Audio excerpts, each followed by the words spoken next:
Bismillahirrahmanirrahim. Assalamualaikum warahmatullahi wabarakatuh. Alhamdulillahi rabbil alamin. Wassalatu wassalamu ala asyrafil anbiya'i wal mursalin wa ala alihi wa ashabihi ajma'in. Amma ba'du. Yang saya hormati dosen pengampu mata kuliah PIH dan PHI, yaitu Ibu Dende Ratna SH MH. Pertama-tama kita panjatkan puji dan syukur atas kehadiran Allah Subhanahu wa Ta'ala yang telah memberikan kita nikmat dan hidayahnya sehingga kita masih menikmati semua hidayah yang diberikan. Dan jangan lupa pula salawat serta salam kita curahkan kepada sang idola, sang revolusioner sejati, Nabi yang merubah peradaban zaman,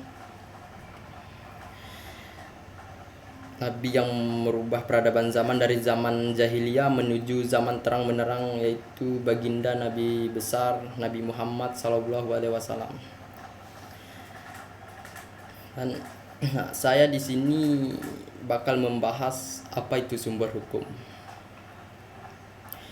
Intinya, sumber hukum adalah tempat asal atau dasar dari semua aturan yang kita patuhi. Sederhananya, ini kayak pabrik yang memproduksi aturan-aturan hukum yang kita pakai setiap hari.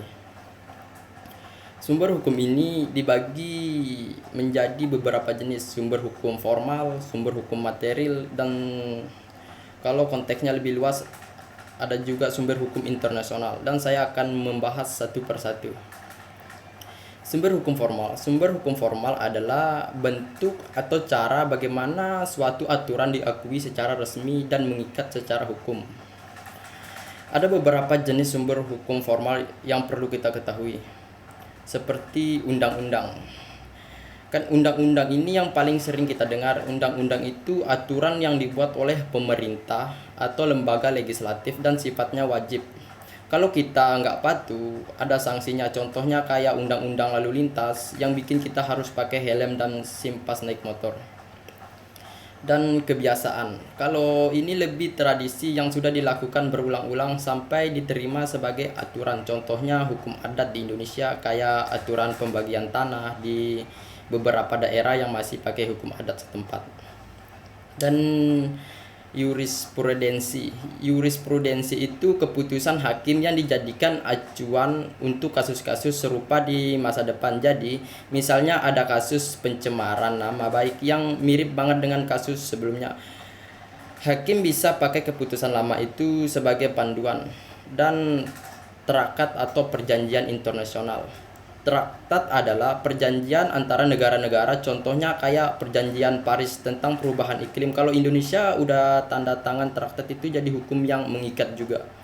Dan doktrin, ini pendapat dari ahli-ahli hukum yang terkenal. Walaupun nggak punya kekuatan hukum langsung, doktrin sering jadi rujukan untuk hakim atau mahasiswa hukum buat memahami kasus tertentu. Dan sumber hukum material. Kalau tadi sumber hukum formal lebih ke bentuk, sumber hukum material itu lebih ke apa yang mempengaruhi lahirnya aturan tersebut. Masalahnya seringkali undang-undang kita dianggap kurang relevan sama kondisi masyarakat.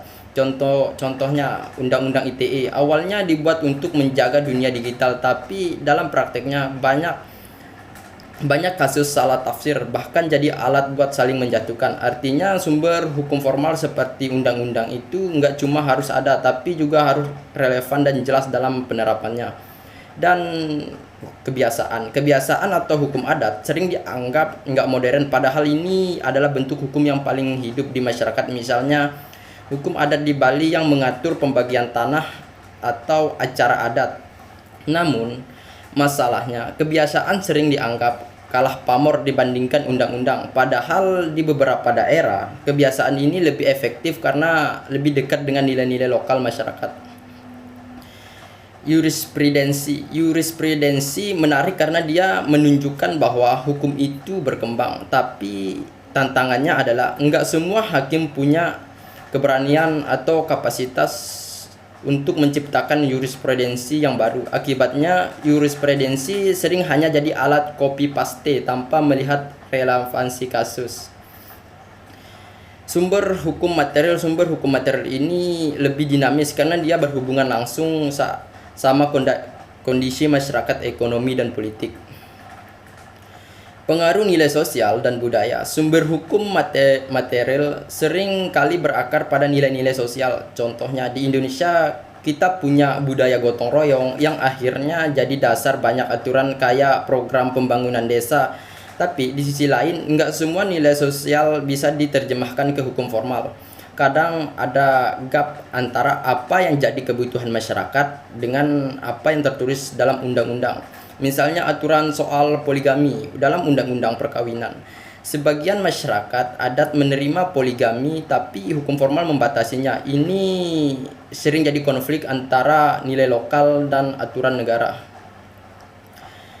Kondisi ekonomi dan politik. Hukum itu nggak pernah lepas dari pengaruh ekonomi dan politik. Misalnya saat pandemi COVID-19, banyak kebijakan baru yang muncul karena situasi ekonomi mendesak. Tapi disinilah muncul masalah, apakah hukum yang dibuat karena tekanan situasi itu tetap adil dan nggak berat sebelah. Misalnya kebijakan PSBB dulu sempat dianggap lebih menguntungkan sektor industri dibanding rakyat kecil. Ini menunjukkan bahwa hukum material harus seimbang antara kebutuhan ekonomi dan kepentingan masyarakat luas.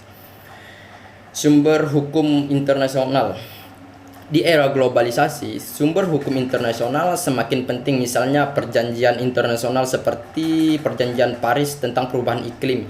Indonesia ikut menandatangani perjanjian ini, tapi di sisi lain kebakaran hutan masih jadi masalah besar. Artinya meskipun kita terikat oleh hukum internasional, implementasinya di dalam negeri sering enggak konsisten.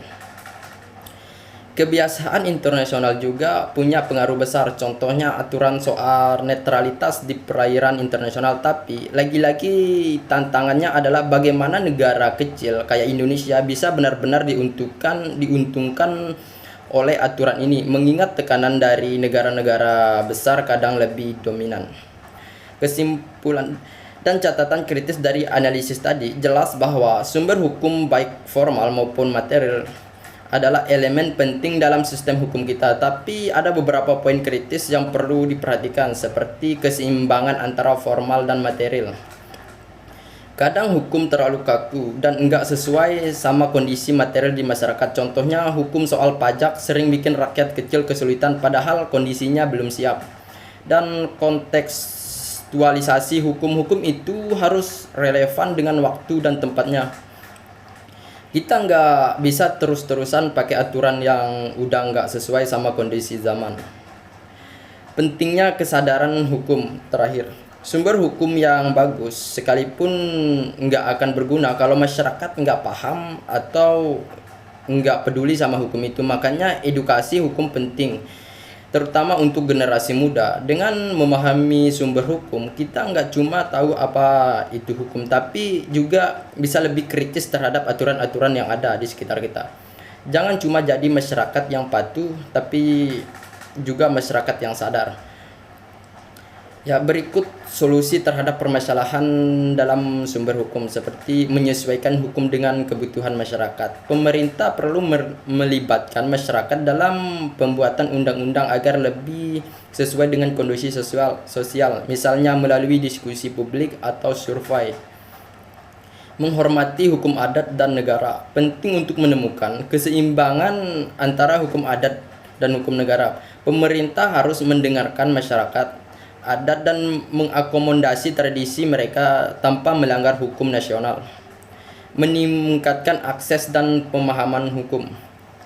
Edukasi hukum perlu diperluas mulai dari sekolah hingga kampus, dan memanfaatkan media sosial dan untuk memberikan informasi hukum yang mudah dipahami. Memerangi korupsi dalam sistem hukum. Pengawasan ketat terhadap pejabat hukum dan penegakan sanksi tegas untuk melakukan korupsi agar hukum bisa berjalan adil dan transparan. Meningkatkan implementasi hukum internasional. Indonesia perlu lebih konsisten mengimplementasikan hukum internasional dengan mengintegrasikannya dalam hukum nasional. Mempercepat proses hukum, reformasi peradilan dengan mengurangi birokrasi dan menggunakan teknologi untuk mempercepat proses hukum. Dengan solusi-solusi ini, diharapkan hukum di Indonesia bisa lebih adil, relevan, dan mudah diakses oleh masyarakat sebagai mahasiswa. Kita juga harus peduli dan kritis agar hukum bisa lebih baik. Ya, mungkin segitu saja video dari saya. Wabillahi taufiq wal hidayat.